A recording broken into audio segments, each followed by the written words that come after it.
آج ہماری گفتگو فضائل پر ہے، خوشی کا موقع ہے، اور سورہ فجر کی ابتدائی 4 آیات پر ہے۔ ہم نے سرنامہ کلام میں ان 4 آیات کو پڑھا ہے، والفجر ولیال العشر والشفع والوتر واللیل اذا یسر۔ کی وجہ یہ ہے کہ ان 4 آیات کا تعلق ماہ ذی الحجۃ الحرام کے ابتدائی 10 دنوں سے بھی ہے جس میں ہم ابھی گزر رہے ہیں، اور انہی 4 آیات کا تعلق عقد مولا علی اور فاطمہ زہرا سلام اللہ علیہما سے بھی ہے، لہٰذا دونوں موضوع ان 4 آیات میں جمع ہو جاتے ہیں۔ ارشاد اقدس الہی ہے والفجر، فجر کی قسم، لیال عشر، اور 10 راتوں کی قسم۔ جو 10 راتیں ہیں یہ بڑی اہم ہے، والشفع والوتر، اور ایون اور آڈ کی قسم یعنی جفت اور طاق کی قسم، واللیل اذا یسر، اور رات کی قسم جب وہ ڈھلنے لگے۔ یہ ترجمہ ہو گیا۔ آپ تفسیر قمی جلد نمبر 2 میں جا کے اس کو تلاش کر سکتے ہیں کہ ولیال عشر، 10 راتوں کی قسم کی جب بات ہوئی تو اس سے مراد روایات میں آیا ہے کہ ذی الحجۃ الحرام کی ابتدائی 10 راتیں ہیں، اگرچہ کہ اس کی مختلف اور تعویل بھی کی گئی ہیں، مثلا والفجر، ایک فجر کی قسم، ولیال عشر، اور 10 راتوں کی قسم جو محرم الحرام پر بھی منطبق ہوتا ہے۔ اس کی تعویل اس اعتبار سے بھی کی گئی ہے کہ محرم کا عشرہ ہے، لیکن تفسیر قمی جلد نمبر 2 میں جو روایت موجود ہے اور بھی کچھ مقامات پر ہے، اس میں یہ بھی مراد ہے کہ ابتدائی ذی الحج کے 10 ایام، جس میں سے آج پہلی ذی الحجۃ الحرام ہے، یہ 10 دن بہت اہم ہے معنوی کمالات کو حاصل کرنے کے لیے۔ آج ابتدا میں چاہتا ہوں کہ اس پہ ذرا سی بات کی جائے، بلکہ عرفاء اور بزرگان کہتے ہیں کہ اس ایک ماہ میں، ماہ ذی الحج میں، ہم 100 سال کا سفر معنوی طے کر سکتے ہیں۔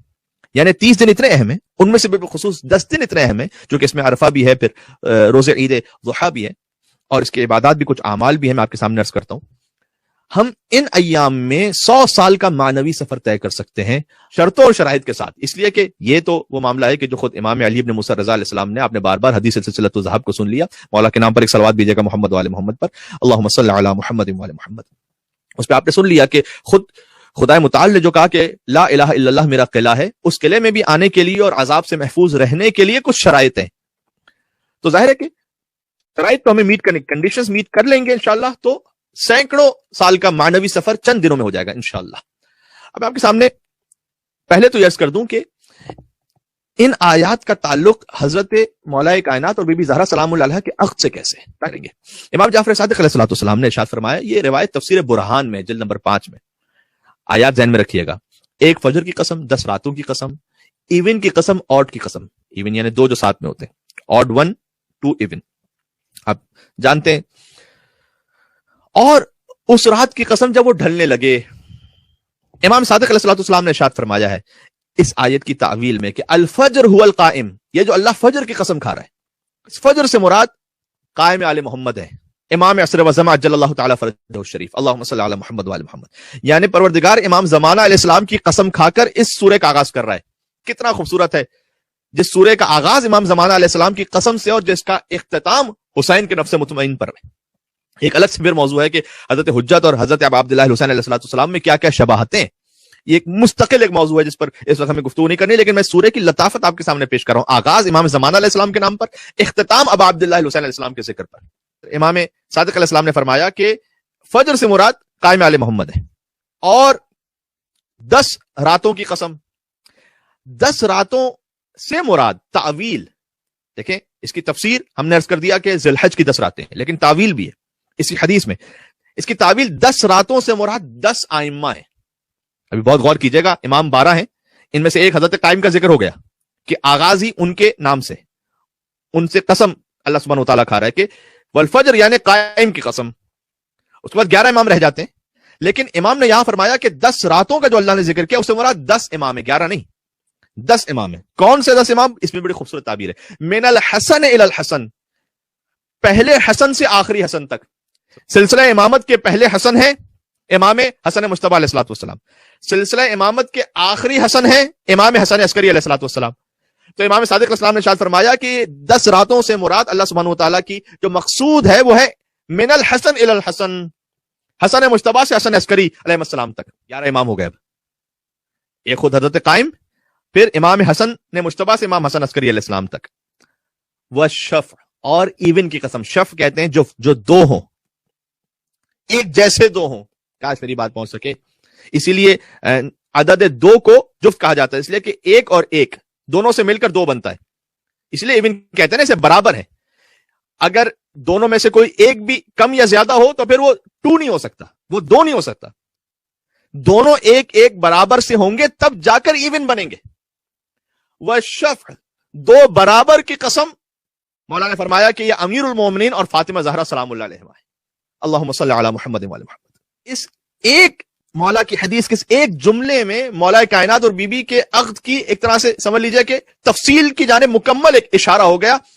ایسا احسن اشارہ کہ جس سے سمجھ میں آ گیا کہ اللہ نے قرآن میں کیسے برابر کہا ہے علی اور زہرا سلام اللہ علیہما کو. فجر کی قسم قائم علی محمد، 10 راتوں کی قسم امام حسن مجتبیٰ سے امام حسن عسکری علیہ السلام تک، شفع کی قسم یعنی مولا کائنات اور بی بی زہرا سلام اللہ علیہما، اور پھر آگے رہ گیا والوتر، اور ایک تنہا کی بھی قسم. فرمایا هو اللہ وحدہ لا شریک لہ، وہ تنہا تو پھر خدا ہے، یعنی خدا خود اپنی قسم کھا رہے، خدا کی قسم. واللیل اذا یسر، 4 آیت آپ لطف محسوس کریں گے اس تعویل کو سن کر امام کی جانب سے کہ ایک رات کی قسم جب وہ ڈھلنے لگے. امام نے فرمایا کہ یہ اشارہ اس طرف کہ جب ہر ظالم حکومت ختم ہو جائے گی اور گزرنے لگے گی تب قائم آل محمد کی حکومت قائم ہو جائے گی. رات جب ڈھل جاتی ہے تو پھر صبح نمودار ہوتی ہے، لہٰذا فجر سے مراد قائم آل محمد ہے. یعنی اب میں تعویل کے اعتبار سے اگر ترجمہ کروں تو ترجمہ یہ بنے گا کہ قائم آل محمد کی قسم، امام حسن علیہ السلام سے لے کر امام حسن عسکری علیہ السلام تک ائمہ کی قسم، مولا کائنات اور سیدہ کونین جیسی 2 برابر کی ہستیوں کی قسم، خود اللہ سبحانہ و تعالیٰ کی قسم، اور اس رات کی قسم کہ جب وہ ڈھل رہی ہے تو پھر قائم آل محمد کی حکومت قائم ہو رہی ہے. یہ ہے سورہ فجر جس کا اختتام ہے یا ایتھا النفس المطمئنہ ارجعی الی ربک راضیۃ مرضیہ فادخلی فی عبادی وادخلی جنتی. تو واضح ہو گیا ان آیات کا تعلق مولا کائنات اور بی بی کے عقد سے بھی بنا، اور انہی آیات میں جو 10 راتوں سے مراد تفسیر اس کی ذی الحج کے 10 ایام ہے، اس سے بھی بنا. اس لیے ہم نے سرنامہ کلام میں اس آیت کو پڑھا کہ دونوں موضوعات کا احاطہ رکھتی ہے یہ آیات. اور جو ذی الحج کے 10 ایام ہے بہت اہمیت کے حامل ہیں. سورہ حج کی آیت نمبر 24 وَيَذْكُرُ اسْمَ اللَّهِ فِي أَيَّامٍ مَّعْلُومَاتٍ عَلَىٰ مَا رَزَقَهُم مِّن بَهِيمَةِ الْأَنْعَامِ. اللہ سبحانہ وتعالیٰ نے جو فرمایا ہے کہ کچھ معین دن ایسے ہیں کہ اللہ کو خاص طرح سے اس میں یاد کرو ان جانوروں کی قربانی کے ذریعے سے جو تمہیں اللہ سبحانہ وتعالیٰ نے بطور رزق عطا کی. یہ جو ایام میں معلومات قرآن میں کہا ہے کہ خاص ایام، یہ کون سے خاص ایام ہیں؟ آگے پھر کہا کہ اس قربانی میں سے خود بھی کھاؤ، فَكُلُوا مِنْهَا، اس میں سے خود بھی کھاؤ، وَأَطْعِمُوا الْبَائِسَ الْفَقِيرَ، اور جو تنگدست محتاج فقیر ہیں انہیں بھی کھلاؤ. تو قربانی کا جو اصل مقصد ہے وہ اسی طرح سے نا کہ انسان جو غریبوں تک محتاجوں تک اس قربانی کے گوشت کو پہنچا سکے. البتہ اس میں خود تاکید کی گئی ہے اور باعث ثواب ہے کہ خود بھی کھائیے قربانی کا گوشت. ایام جن کا ہم نے سورہ حج کی بھی آیت پڑھی، آیت نمبر 28، امام جعفر صادق علیہ السلام نے فرمایا ہے کہ جو خاص ایام ہیں یہ ذی الحج کے ابتدائی 10 ایام ہیں، تو لہٰذا یہ خاص اہمیت کے حامل. مصباح المتحجد میں روایت موجود ہے. اچھا، لہٰذا رسول اللہ صلی اللہ علیہ وسلم کی حدیث موجود ہے کہ ما من ایام العمل الصالح فیہا احب الی اللہ عز وجل من ایام العشر، یعنی 10 ذی الحجہ. بہت خوبصورت حدیث ہے. رسول اللہ صلی اللہ علیہ وسلم نے ارشاد فرمایا ہے کہ کوئی عمل صالح محبوب نہیں ہے اللہ سبحانہ و تعالیٰ کو اس سے بڑھ کر کہ جو ان 10 ایام میں انجام دیا جائے. کتاب الاقوال سید ابن طاؤس نے لکھا اس حدیث کو. تو کوئی عمل اس سے زیادہ باعث فضیلت نہیں ہے اس حدیث کے مطابق، اللہ کو محبوب نہیں ہے جو ان 10 ذی الحج کے ایام میں انجام دیا جائے. لہٰذا یہ میں عرض کر رہا ہوں نا کہ چند دنوں میں بہت سے معنوی کمالات طے ہو سکتے ہیں. یہ 10 دن ضائع کرنے کے لیے نہیں، ان 10 دنوں میں ہمیں بڑا اہتمام رکھنا ہے. تلاوت قرآن کو بڑھا دیجئے، صلہ رحمی کیجئے، جتنا ہو سکتا ہے رسیدگی کیجئے غریبوں تک اور مستحقین تک، خاص طور پر ان ایام میں قربانی کیجئے، نماز کو پابندی کے ساتھ انجام دیجئے، نماز اول وقت کا خیال کیجئے، حرام سے اپنے آپ کو محفوظ رکھیے. یہ تمام اعمال کے ساتھ ساتھ بالخصوص اس ایک نماز کو انجام دیں جو اب میں آپ کی خدمت میں عرض کرنے لگا ہوں ایک خاص وجہ سے. اور وہ وجہ یہ ہے کہ ہر سال لاکھوں مسلمان حج پہ تشریف لے جاتے ہیں. اس سال تڑپ رہے ہیں مسلمان کہ حج کی سعادت سے محروم رہ گئے. یہ الگ بات ہے کہ قبول اسی کا ہوتا ہے جو ولایت علی بن ابی طالب علیہ السلام کو مانتا ہے. لیکن اللہم صلی علی محمد و علی محمد. اچھا، اس کی تفصیل میں اس وقت نہیں جانا چاہتا کہ ہم نے کیا جملہ کہہ دیا کہ قبول اسی کا حج ہوتا ہے جو علی بن ابی طالب کی ولایت کو مانتا ہے. فقط حج نہیں، عبادات ہی اسی کی قبول ہوتی ہیں جو علی کی ولایت کو مانتا ہے. جو علی کی ولایت کو نہ مانے بلکہ دل میں بغض لے کر بیٹھ جائے. جملہ میں یہیں پر آخر میں مجھے کہنا تھا لیکن یہاں پر بھی سنا دیتا ہوں کہ جو مہر سیدہ سلام اللہ علیہا مولا کائنات و بی بی کا ازدواج ہے، اس کا ایک مہر زمینی ہے جو بہت سادہ تھا، ایک مہر آسمانی ہے. اور جو آسمانی مہر ہے اللہ عز و جل نے رکھا وہ ہے زمین، خود زمین مہر سیدہ میں.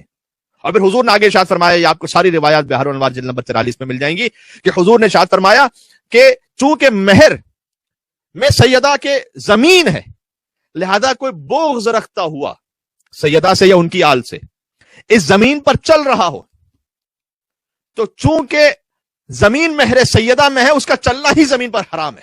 بھائی جس کی ملکیت میں ہے زمین مہر سیدہ یعنی سیدہ کی ملکیت ہوگی نا, زمین ساری کائنات کی ان کی ملکیت میں ہے, لیکن زمین تو خاص مہر سیدہ میں. تو جو مہر سیدہ ہے اس میں آپ تصرف, کسی کی ملکیت میں آپ تصرف اس کی اجازت سے کر سکتے ہیں نا. آپ کی پرسنل پراپرٹی پہ میں بغیر اجازت آپ کے نہیں آ سکتا. تو یہاں پرسنل پراپرٹی کی بات ہے کہ پوری زمین ہی سیدہ کا مہر ہے. تو جو زمین پر بغض سیدہ کے ساتھ چل رہا ہے, بولنا حرام ہے, تمہارا چلنا حرام ہے اس زمین پر کہ جو سیدہ کے مہر میں ہے, اگر بغض سیدہ دل میں ہے. باقی عبادات تو چھوڑ دو, تاریخ تو چھوڑ دو. اس وقت جو تم زمین پر ہو, جس کو ہم اپنی عام زبان میں کہتے ہیں دھرتی پہ جو بوجھ ہو تم, چلنا حرام ہے تمہارا زمین پر, اس لیے کہ زمین مہر سیدہ میں. اللہم صلی علی محمد و علی محمد. تو بات یہ ہو رہی تھی کہ ولایت علی جس کے دل میں, اسی کے اعمال قبول ہے, حج اسی کا قبول ہے. لیکن بہرحال جاتے بہت سے مسلمان ہیں. اچھا حج میں بھی تو زمین پر چلنا ہوتا ہے نا. طواف میں چلتے ہیں یا نہیں چلتے, سعی کے لیے چلتے ہیں یا نہیں چلتے, مکہ سے عرفہ جاتے ہوئے چلتے ہیں یا نہیں چلتے, عرفہ سے مزدلفہ جاتے ہوئے چلتے ہیں یا نہیں چلتے, مزدلفہ سے منی جاتے ہوئے چلتے ہیں یا نہیں چلتے, اپنے خیموں سے جب جاتے ہیں شیطان کو کنکر مارنے کے لیے تو چلتے ہیں یا نہیں چلتے. یہ جو چل رہے ہیں مسلمان, اگر کسی کے دل میں بغض سیدہ یا بغض آل سیدہ ہے, حج تو دور کی بات ہے, چلنا حرام ہے تمہارا مینا کی سرزمین پر, چلنا حرام ہے تمہارا خانہ کعبہ کی سرزمین پر, چلنا حرام ہے تمہارا صفا اور مروہ کے درمیان صحیح کرتے ہوئے. حرام اس لیے کہ رسول اللہ صلی اللہ علیہ وسلم نے ارشاد فرمایا کہ زمین مہر سیدہ ہے. تو بہرحال بہت سے مومنین وہ جن کے پلان میں تھا کہ انہیں جانا تھا, وہ مس کر رہے ہیں مناسک کے حج کو, بالخصوص جو ہر تڑپ رہے ہیں ان میں کیفیت ہے. تو اب جو میں نماز عرض کرنے لگا ہوں وہ نماز ہے ذی الحج کی ابتدائی 10 راتوں کی, جسے ارشاد فرمایا صادق آل محمد امام جعفر صادق علیہ الصلوۃ والسلام نے, کہ صادق آل محمد کہتے ہیں کہ ابو جعفر میرے بابا محمد ابن علی الباقر علیہ الصلوۃ والسلام نے فرمایا کہ امام باقر علیہ السلام کی شہادت انہی 10 ایام میں سے 7 ذی الحجۃ الحرام, ابھی جو تاریخ آنے والی ہے امام باقر علیہ السلام کی شہادت بھی. امام نے فرمایا کہ ذی الحج کی 10 راتوں میں مغرب اور عشاء کے درمیان 2 رکعت نماز پڑھو. بہت سمپل سی نماز ہے. اگر کیونکہ پہلی رات تو گزر چکی ہے آسٹریلیا اور پاکستان میں, اور آج دوسری رات ہے, تو چاہے آپ نے پہلی رات عمل نہ بھی کیا ہو, چلیں ٹھیک ہے, دوسری شب سے شروع کر دیجیے. فرمایا کہ یہ جو 10 راتیں ہیں ان میں مغرب اور عشاء کے درمیان ایک سمپل سی نماز ہے, 2 رکعت نماز, جس کی نیت یہ ہوگی کہ ذی الحج کی 10 راتوں کی نماز پڑھتا ہوں قربتاً الی اللہ.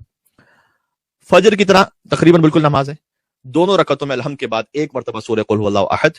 باقی نماز عام طریقہ کار کے مطابق ہے. صرف ایک فرق یہ ہے کہ پہلی اور دوسری دونوں رکعتوں میں الحمد کے بعد جب آپ سورہ قل هو اللہ احد کو پڑھ لیں تو ایک آیت پڑھیں, سورہ اعراف کی آیت نمبر 142. پھر سے ریپیٹ کر رہا ہوں, سورہ اعراف کی آیت نمبر 142, جس میں خود حضرت موسیٰ علیہ الصلوۃ والسلام کے بارے میں ذکر ہے انہی 10 ایام کا. وہ آپ قرآن ساتھ میں رکھ کے دیکھ کے بھی پڑھ سکتے ہیں. بہت سے مومنین کارڈز یوز کر لیتے ہیں, موبائل یوز کر لیتے ہیں, آپ کسی بھی طریقے سے دیکھ کر وہ پڑھ سکتے ہیں. سورہ اعراف آیت نمبر 142 میں وَوَاعَدْنَا مُوسَىٰ 30 لَيْلَةً, بہت مشہور آیت ہے, وَأَتْمَمْنَاهَا بِعَشْرٍ, اور موسیٰ علیہ الصلوۃ والسلام سے ہم نے, خدا کہہ رہا ہے کہ 30 راتوں کا وعدہ کیا اور پھر انہیں مزید 10 دن سے پورا کر دیا. حضرت موسیٰ علیہ السلام نے اپنے بھائی ہارون علیہ السلام کو اس آیت کے مطابق اپنا جانشین بنایا. خود بخود ذی الحج کی تاریخیں کھلتی چلی جا رہی ہیں. 18 ذی الحج انشاءاللہ جو سب سے بڑی عید ہے, اور ہم انشاءاللہ بھرپور طریقے سے اس میں جشن منانے کی کوشش کریں گے, عید ولایت علی ابن ابی طالب علیہ الصلوۃ والسلام. جب ایک شمس نے قمر کو ہاتھوں پر بلند کر کے کہا تھا من کنت مولا فہذا علی مولا, جس کی جلن آج تک منافقین اپنے دلوں میں محسوس کر رہے ہیں, اور جس کا بدلہ سید کونین سے لیا گیا, اور جس کا انتقام حسین ابن علی سے کربلا میں لیا گیا. یہ ایک ایک جملے میں بڑی بڑی تفصیل ہے, لیکن میں اشارتاً عرض کرتا چلا جا رہا ہوں. اس کا اشارہ بھی اس آیت میں, وہ ذی الحج کی 10 راتوں کا اشارہ بھی ہے کہ ہم نے موسیٰ علیہ السلام سے 30 رات کا وعدہ کیا تھا, پھر 10 اور مزید دن کر کے انہیں پورا کر دیا. تو یہ جو 10 دن کر کے پورا کیا مزید, یہ تفاسیر میں آیا ہے کہ یہ ذی الحج کے 10 دن تھے, اور بعض نے یوں لکھا ہے کہ اس کا آغاز ذی الحج سے ہوا اور اختتام وہ محرم کے 10ویں دن پر ہوا. تو یہ 40 دن یہ پورے ہو گئے. بہرحال جو بھی آپ تفسیر لے لیجئے, لیکن ذی الحج کے 10 دن اس میں آ جاتے ہیں. پھر حضرت موسیٰ علیہ السلام نے یہ کہا کہ اے میرے بھائی ہارون, آپ میرے جانشین بن جائیے. 18 ذی الحج سے اس کا تعلق یہ ہے کہ حضور نے ارشاد فرمایا تھا کہ یا علی انت منی بمنزلۃ ہارون من موسیٰ الا انہ لا نبی بعدی. علی, آپ کی مثال مجھ سے ویسی ہی ہے کہ جیسے ہارون کی مثال موسیٰ علیہ الصلوۃ والسلام سے تھی, بس فرق یہ ہے کہ میرے بعد کوئی نبی نہیں آنے والا. جیسے موسیٰ کے جانشین تھے ہارون, ویسے رسول اللہ کے جانشین ہیں علی ابن ابی طالب علیہ السلام. تو یہ نماز, اس میں اس آیت کو پڑھیں گے سورہ اخلاص کی تلاوت کے بعد. باقی نماز عام طریقے سے قنوت, رکوع, سجدہ, تشہد, سلام. یہ نماز اس لیے بہت اہم ہے کہ جو 10 راتوں میں نماز کو انجام دے دے، اور اگر ایک رات مس بھی ہو گئی تو انشاءاللہ اللہ سے دعا کریں کہ پھر بھی ثواب کے حقدار قرار پائیں، کہ حاجیوں کے ثواب اور اعمال میں وہ شخص شریک ہو جائے گا، سبحان اللہ، جو 10 راتوں میں اس نماز کو انجام دے مغرب عشاء کے درمیان. تو وہ ہمارے تمام مومنین ساتھی جو حج پہ نہیں جا سکے، ان سے میں کہہ رہا ہوں کہ آپ رضا بقضاء و تسلیما لامرہ، اللہ کی رضا پر راضی رہے، سر تسلیم خم رکھیں، اور یہ 10 راتوں تک کی نماز اگر آپ نے پڑھ لی تو حج پہ نہ جاتے ہوئے بھی آپ حاجیوں کے ثواب اور اعمال میں شریک ہو جائیں گے. اس لیے خاص اس عمل کو میں نے آپ کے سامنے پیش کیا، ورنہ اعمال اور بھی ہیں ابتدائی 10 ایام کے، جن میں سے ایک بڑا اہم عمل ہے کہ ابتدائی 9 دن روزہ رکھنا. عید کے دن تو حرام ہے روزہ رکھنا، لیکن عرفہ میں روزہ رکھنے کی بہت تاکید ہے. اس سے زیادہ تاکید اگر روزہ رکھنے کی وجہ سے دعا میں کوئی کمزوری ہو رہی ہے تو دعا پڑھنے کی ہے، لیکن پہلی ذی الحج سے 9 ذی الحج تک بہت زیادہ تاکید ہے کہ روزہ رکھا جائے. حدیث امام موسیٰ کاظم علیہ الصلوۃ والسلام ہے کہ اللہ ساری زندگی روزہ رکھنے کا ثواب عطا کر دے گا اس شخص کو کہ جو 9 دنوں میں روزہ رکھ لے گا. کوئی بات نہیں، اگر پہلا دن مس ہو گیا ہے، جتنے دن ممکن ہو سکے رکھ سکے. کوئی فرض کیجئے کہ مکمل 9 دن نہ رکھ پائے تو آپ 3 دن رکھ لیجئے، 5 دن رکھ لیجئے، لیکن جتنا ہو سکے وہ ضرور. Some thing is better than nothing, ما لا یدرک کلو لا یترک کلو. اگر پوری فضیلت حاصل نہیں کر سکتے تو پورا چھوڑ بھی نہ دو، کچھ نہ کچھ اختیار کر لو، ساری عمر روزہ رکھنے کا ثواب. آ جائیے پھر اس موضوع پر کہ جس پہ آج سب مومنین کے دل شاد ہیں، وہ ہے پہلی ذی الحج کا دن. اس جشن کی خوشی کو منانے کے لیے ایک اور مرتبہ مل کے صلوات بھیج دیں محمد وعلی محمد. اللہم صلی علی محمد وعلی محمد وعجل